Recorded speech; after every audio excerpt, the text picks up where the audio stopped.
नवरात्रि के 9 दिन माता रानी के 9 स्वरूपों को समर्पित होते हैं और इन 9 दिनों में माँ दुर्गा के 9 रूपों की उनके भक्त पूरे विधि विधान से पूजा अर्चना उपासना भी करते हैं। हम पूरे 9 दिनों तक माँ दुर्गा की पूजा पूरे विधि विधान के अनुसार करते हैं, तमाम नियमों का पालन भी करते हैं जो कि शास्त्रों में वर्णित है। नवरात्रि में दोस्तों कुछ खास नियम होते हैं जो कि हमें पालन करने ही चाहिए, क्योंकि शास्त्रों में लिखा हुआ है कि इन 9 दिनों में माता रानी हम सभी के घर में पधारती हैं और जो लोग माँ दुर्गा को अपने घर में स्थापित करते हैं और जो माता रानी की पूजा आराधना करते हैं उन पर माता रानी की कृपा बनी रहती है। साल भर माता रानी समस्त प्रकार की मनोकामनाओं को उनकी पूर्ण करती है। ऐसे में माता रानी को खुश करने के लिए उनके भक्त तमाम तरह की चीजें करते हैं, कई तरह के नियमों का पालन करते हैं, कई प्रकार के उपाय इस दौरान किए जाते हैं और इस दौरान की गई पूजा पाठ आराधना उपाय कभी भी विफल नहीं जाते हैं। कहते हैं कि माता रानी अपने जिस भक्त पर एक बार प्रसन्न हो गई उसकी समस्त प्रकार की इच्छाओं को मनोकामनाओं को पूर्ण करके ही जाती हैं। तो दोस्तों आज की इस वीडियो में मैं आप सभी को बताऊंगी कि नवरात्र के दौरान में 9 दिनों में हम किन नियमों का पालन करके किन गलतियों को छोड़कर माता रानी को प्रसन्न कर सकते हैं। इन 9 दिनों में माता के 9 रंग कौन से होंगे, 9 भोग कौन से होंगे और माता रानी के 9 पसंदीदा फूल कौन से हैं जिन्हें चढ़ाकर माता रानी का आशीर्वाद आप सबसे पहले प्राप्त कर सकते हैं। आज की इस वीडियो को बहुत ही ध्यान से सुनिएगा, क्योंकि आने वाले ये 9 दिन आपके जीवन को बदलने के लिए काफी रहेंगे, आपकी काया कल्प करके रख देंगे। नवरात्रि के इन दिनों में 9 रंग, 9 फूल और 9 भोग क्या क्या रहेंगे आज की इस वीडियो में बड़े ही विस्तार से बिल्कुल जनसाधारण भाषा में आप सभी को बताने जा रही हूँ।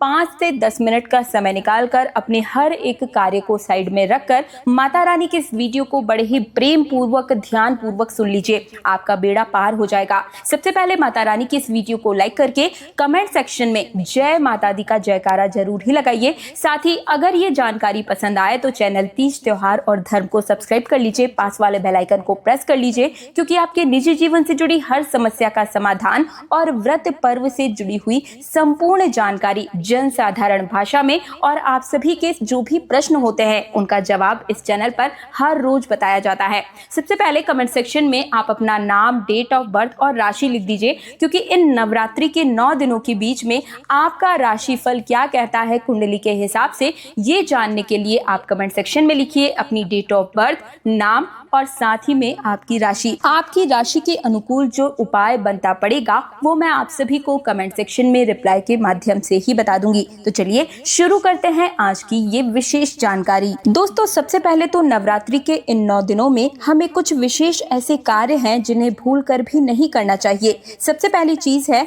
हमें कन्याओं का दिल नहीं दुखाना चाहिए। हमें नवरात्र के इन 9 दिनों में माता रानी की उपासना करते रहना चाहिए और माता रानी की उपासना से हमें आशीर्वाद प्राप्त होता है।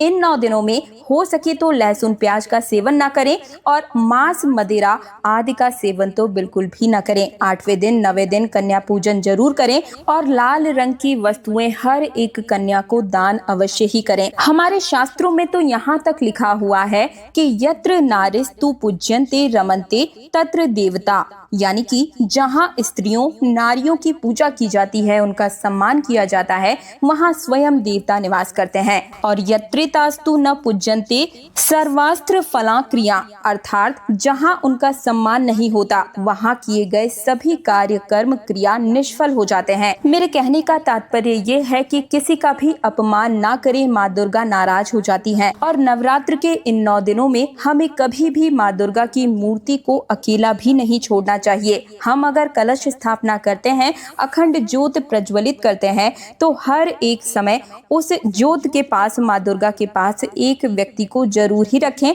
माँ दुर्गा के पूजन को कभी भी मूर्ति को अकेला नहीं छोड़ना चाहिए। अखंड ज्योत कभी भी बुझनी नहीं चाहिए। कोशिश करें कि अखंड ज्योत हमेशा जलती ही रहे। इस प्रकार से हमें भारी नुकसान झेलने पड़ सकते हैं, तो इससे बचने के लिए हम थोड़ा सा ध्यान और सावधानी जरूर ही बरतेंगे। और चलिए चलिए अब जान लेते हैं माँ दुर्गा के विशेष रंग, फूल और भोग के बारे में। तो पहला दिन है माँ शैलपुत्री का दिन। इस दिन पीला रंग ऊर्जा और नई शुरुआत का प्रतीक होता है। इस दिन हमें माता रानी को पीले रंग की चुनरी उड़ानी चाहिए, गेंदे का पुष्प उन्हें अर्पित करना है। भोग में आप देसी घी का भोग माँ शैलपुत्री को चढ़ाने से जीवन में सुख समृद्धि की प्राप्ति होती है। दूसरा दिन माँ ब्रह्मचारिणी को समर्पित होता है। ये दिन हरा रंग की चुनरी माँ दुर्गा को जरूर ही चढ़ाइएगा। घर में, परिवार में, मन में शांति और उन्नति का ये प्रतीक माना जाता है। इस दिन अपराजिता या बेल के फूल को समर्पित कीजिएगा। भोग के रूप में आप मिश्री और शक्कर का भोग लगा सकते हैं, यानी कि सफेद रंग की वस्तु का भोग आप इस दिन माँ दुर्गा को चढ़ाएं। इससे परिवार में सौभाग्य और प्रेम बढ़ता है। अगला दिन, तीसरा दिन माँ चंद्रघंटा को समर्पित होता है। इस दिन धूसर यानी कि ग्रे रंग का आप माँ दुर्गा को चुनरी चढ़ा सकते हैं। ये धैर्य और साहस का प्रतीक होता है। इस दिन लाल गुलाब का पुष्प माँ दुर्गा को जरूर ही समर्पित कीजिएगा। हमेशा परिवार में, घर में, मन में गुलाब की तरह आप महकते रहेंगे और आपके हर एक कार्य सिद्ध होंगे। हमेशा चेहरे पर मुस्कान बनी रहेगी। इस दिन आप भोग के रूप में दूध और खीर से बना हुआ भोग लगा सकते हैं। इससे माँ अपने भक्तों को रोग मुक्ति और बल प्रदान करती है। माँ दुर्गा का चौथा दिन माँ कुष्मांडा को समर्पित होता है। इस दिन नारंगी रंग की चुनरी माँ दुर्गा को जरूर समर्पित कीजिए। घर में, परिवार में और आपके जीवन में हर्ष, उल्लास और दिव्यता का प्रतीक इसे माना जाता है। इस दिन माँ दुर्गा को चमेली का फूल समर्पित करें। भोग के रूप में मालपुआ और मालपुए का भोग लगाने से बुद्धि और विवेक में विकास होता है दोस्तों। अगला दिन है पांचवा दिन, ये माँ स्कंद माता को समर्पित होता है। इस दिन सफेद यानी कि व्हाइट रंग की चुनरी आप माँ दुर्गा को समर्पित कर सकते हैं। ये शांति और पवित्रता का प्रतीक मानी जाती है।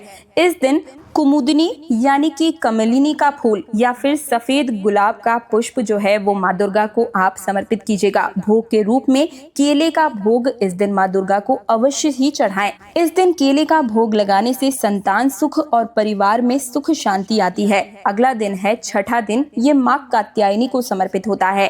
इस दिन लाल रंग की चुनरी हमारे घर में शक्ति और विजय का प्रतीक के रूप में आती है। इस दिन गुड़हल का पुष्प माँ दुर्गा को समर्पित कीजिएगा। गुड़हल का पुष्प माँ दुर्गा को बहुत पसंद है।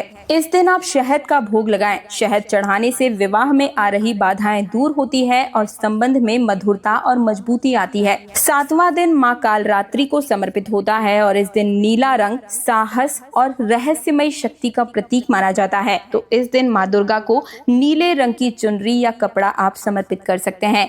फूल के रूप में आप नीले या सफेद रंग के पुष्प माँ दुर्गा को समर्पित करें और भोग में गुड़ का भोग चढ़ाएं। इससे शत्रुओं का नाश होता है और भय से मुक्ति मिलती है। आठवां दिन माँ गौरी का होता है।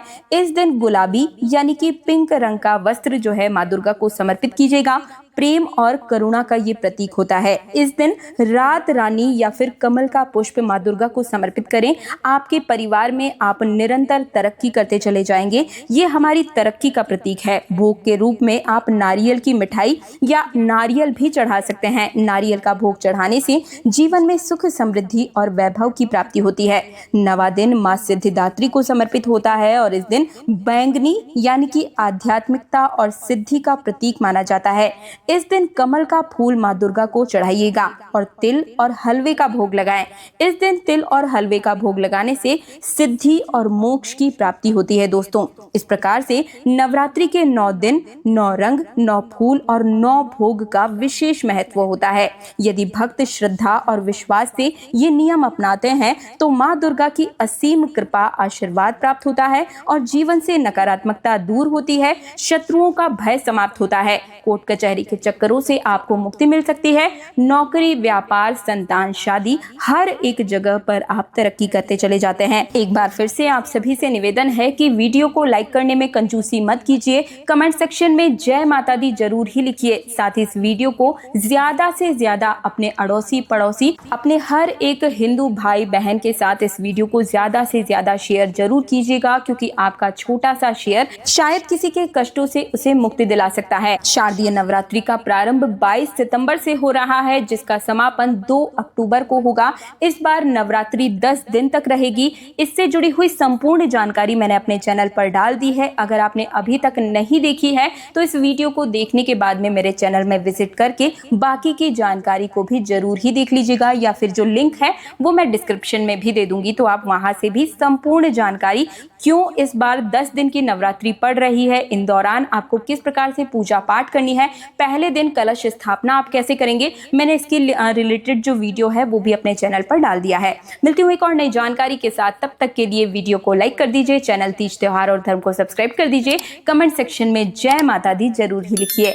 मिलती हूँ एक और नई जानकारी के साथ, तब तक के लिए जय श्री राम, जय जय हनुमान, जय माता दी।